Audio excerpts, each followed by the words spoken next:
Isn't it weird how the bottom line of humanity is always going to be physicality? When they meet me, they shut up. Sure. But Keyboard warriors are very tough. Of course. But online, it's very hard to say I'm stupid. If I was that person, then depression would be real. These are fat internet trolls, losers, who can't compare to me in any human metric. They know it, which is why they dislike me.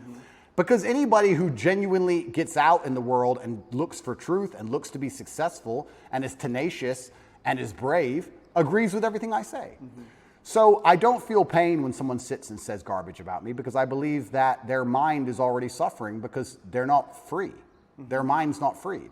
Anybody who can listen to what I say long enough and not be emotional about it and actually understand it, well, those people aren't paying a price. So maybe that's a coping mechanism, but every single time I see a woman who hates me or a man who hates me, and I compare them to the people who like me, there's a massive contrast in overall physical attractiveness, success, financial success. Like, it's amazing. Sure. So it's like, okay, well, my haters are way down here, and the people who agree with me are way up here, so let them hate. Maybe they just resent you. Of course, no, maybe. I think a lot of the reason this is happening to me is, and maybe this is arrogant, but... Are you arrogant? I'm with the therapist, so I'm allowed to be arrogant, right? A lot of the reason this is happening to me is because I'm tall and built, muscles and cool cars and, smart.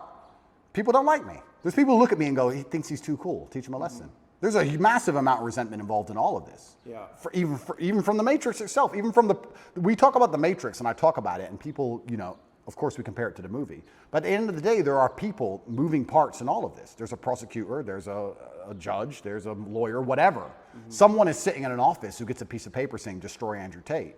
And that person looks at my life and compares it to theirs, and they feel resentful. And then they go, okay, let me use every power I have to try and destroy this man. Right. If my life wasn't so aspirational is a word you can use, but if it also didn't tick nearly every single box in regards to every teenage boy's dream, I think that they would be a lot less interested in trying to hurt me. Right. They're trying to hurt me because of the things I have and what I can do. So there's a massive level of resentment in all of it. And I also think the people who dislike me, a lot of it's resentful. It's either weaponized virtue or resentment. Right. Especially weaponized virtue. Let's talk about that.